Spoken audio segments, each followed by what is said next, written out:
학원 모의고사 17, 18번 풀 거야. 자, 17번 봅시다. 기억 미음에 대한 이해로 적절하지 않은가 그랬는데 왼쪽에 보면 기억부터 미음까지가 어떤 개념들로 쭉 모아져 있죠. 그래서 하나씩 확인하는데 뭐 이런 문제 푸는 건 늘 똑같아요. 그래서 개념 정의 잘 확인하고 그 다음에 긍정 표현, 부정 표현 잘 보고 그다음에 지문 같은 경우는 지금 이 지문은 특별하게 뭐 분류되어 있는 게 없어요. 그래서 우리가 문제를 푸는 게 조금 시간이 걸립니다. 그래서 차분하게 풉시다. 자, 그래서 1번 기업부터 볼 텐데 기존 정책의 변화를 위해 반드시 그 동의를 필요로 하는 행위자, 그 다음에 국회, 대통령 등의 정치 주체 그랬지. 하나씩 확인합시다. 자, 기업. 그러면 당연히 기업 근처에 있겠죠. 자, 봅시다. 왼쪽에. 자, 거부권 행사자 나오는데 일단은 자, 기존 정책의 변화 나오는데 이게 전체 내용이 뭐예요? 기존 정책의 변화하고 관련돼 있는 거죠. 그치? 그래서 맨 마지막에 이렇게 보면 이 글 전체가 뭐하고 관련돼 있어? 이제 기존 정책이 변하는 것. 그래서 현상을 바꾸기가 용이해지는 것 이렇게 나오죠. 그리고 뭐 이 문단의 끝에서도 그런 내용들이 나옵니다. 기존의 정책을 변경하는 이런 것들 쭉 해서 설명을 하고요.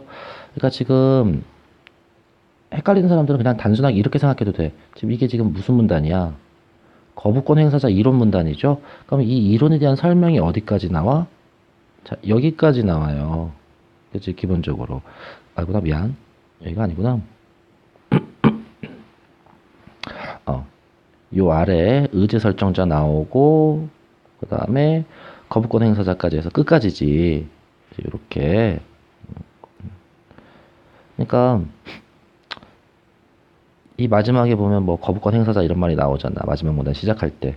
그래서 문단이 시작하는 부분하고 끝나는 부분들을 쭉 보라 그랬어. 그래서 같은 내용들끼리 묶어서 보면 되는 거고, 이거는 두 번째 문단부터 마지막 문단까지가 전부 다 뭐야? 거부권 행사자 이론하고 관련된 문단이야.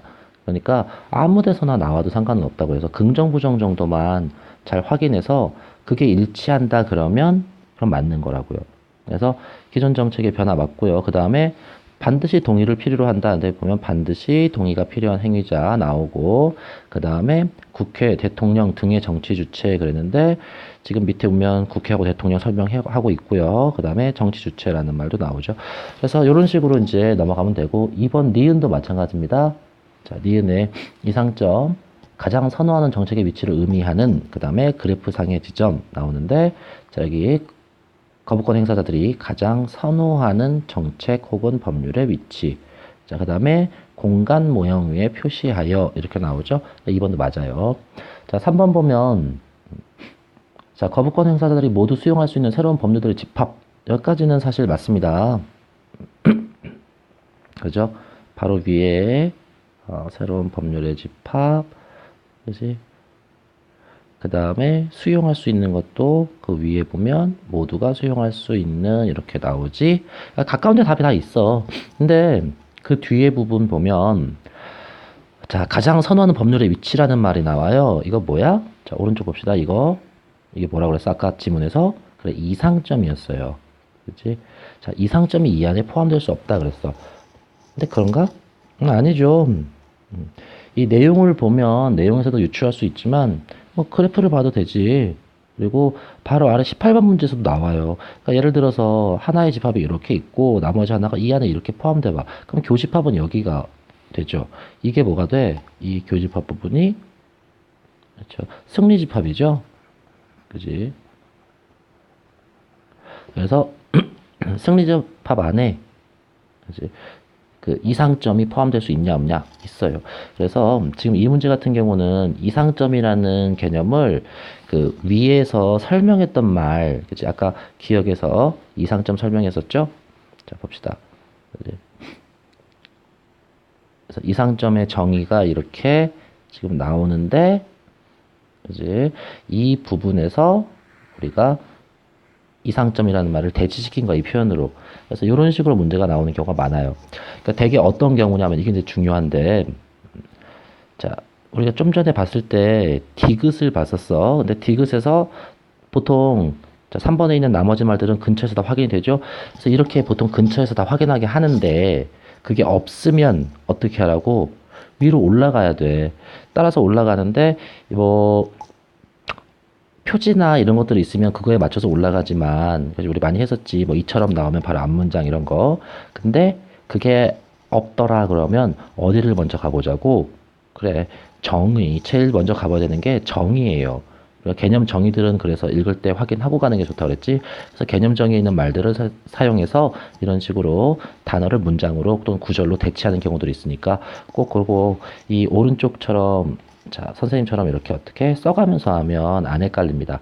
그래서 이런 식으로 이상점 이런 식으로 써가면서 꼭 하고 뭐 이렇게 정의가 아니더라 그러면 뭐 정말 어려운 문제긴 한데 그죠? 그래서 가끔 나오긴 하는데 어떤 걸 이용해 문장의 결론 그지? 그래서 문단의 끝이나 또는 글 전체의 마지막 끝에 있는 문장들을 이용해서 이 부분들을 이렇게 대치를 시킨다 그랬지. 그래서 그렇게 찾아갈 때 막연하게 전체를 다 읽는 것보다 일단은 이런 것들을 많이 쓴다는 걸 알고 가세요. 알겠죠? 그래서 일단 여기서는 답이 3번이에요. 자, 그 다음에 18번 문제 갑니다. 자, 다음 그림을 해석했을 때 이해하지 못한 거 그랬는데 자, 여기 그래프가 나오죠. 그래프 나오면 기본적으로 그래프 크게 하나 있으면 이거를 가지고서 해석할 수 있는 문제는 하라 그랬어. 그치? 그러면 사실 문제가 쉽거든요. 일단은 우리가 여기서는 자, 답이 되는 걸 먼저 봅시다. 자, 대통령과 달리 국회는 현재에 비해서 복지를 일정 부분 축소하더라도 자, 복지 자, 우리 그래프에서 제일 중요한 게 뭐야? 가로축, 세로축이죠. 여기에 해당하는 단어들이 선택지에 나오는지를 꼭 확인하라고 이렇게 그지? 이런 단어들을 이런 식으로 미안 바뀌었네요. 이런 식으로 이렇게 꼭 확인을 하라고. 그러면 이거는 그래프를 가지고서도 확인할 수 있는 거잖아. 그치? 그래서 이런 걸 먼저 해야 되는 거야. 그래서 1번부터 쭉 가면서 이런 걸 해가는데 여기서 보면 국회는 복지는 어떻게 됐다고 축소. 그럼 어떻게 돼? 현 상황을 찾아야겠죠. 현 상황에 비해서 자 그래프에서 봅시다. 빨간 점이죠. 축소하면 아래로 내려가 있으면 돼. 근데 둘 다 맞습니다. 근데 경제적 효율성은 경제적 효율성 가로축이니까 이걸 추구한다 그랬으면 현상에서 오른쪽으로 가야 되거든. 그럼 대통령 국회 둘 다 오른쪽으로 가 있잖아. 그지? 그러니까 여기서 국회와 대통령을 같게 해석을 해야 되는데 대통령과 달리 그랬죠. 그러니까 요게 틀린 거예요. 그래서 이렇게 해서 이제 정확하게 답이 나옵니다. 그치? 그래서 이렇게 풀면 되고 제일 중요한 거 그래프는 뭐가 중요하다고? 그래. 가로축하고 세로축에 있는 단어들 이 단어들을 선택지에서 확인하는 거예요. 알겠니? 그래서 이거부터 먼저 보는 겁니다. 항상.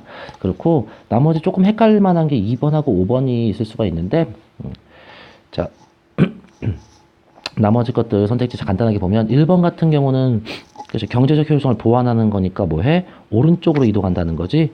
자, 그래서 셋 다 맞고요. 특히 1번하고 4번 같은 경우는 자, 요렇게 두 개를 보면 어때? 서로 배치되지 약간. 그래서 이런 것들은 우리가 센스 있게 1번이나 4번 둘 중에 하나가 틀렸겠구나라고 할 수도 있어야 돼요. 알겠니? 그래서 보고 그다음에 자, 2번 같은 경우는 승리집합의 크기가 크게 줄어들었다는데 이런 게 지문에서 똑같이 확인이 안 돼. 근데 반대되는 말이 안 나오면 어떻게 하라고? 그래, 대부분 답이 아니니까 넘어가라고. 그렇게 해서 그냥 넘어가는 것도 요령이고 그게 아닌 경우에는 우리가 이렇게 뭐 내용을 가지고 추론을 해야 되는데 당연히 자 왼쪽에 지문 보면요 맨 아래에 이렇게 나와요. 자 2번 국회와 대통령만이 될 경우에 그럼 하나가 많죠? 근데 여기는 이런 말이 나와요.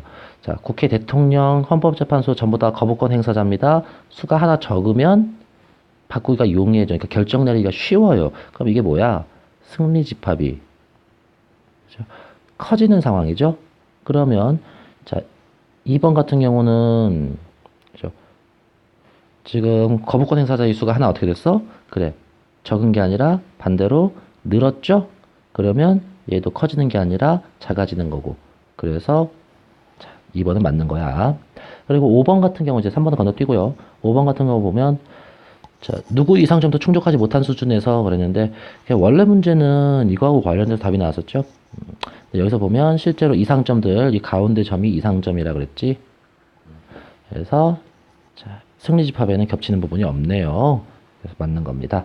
자, 여기까지 하자.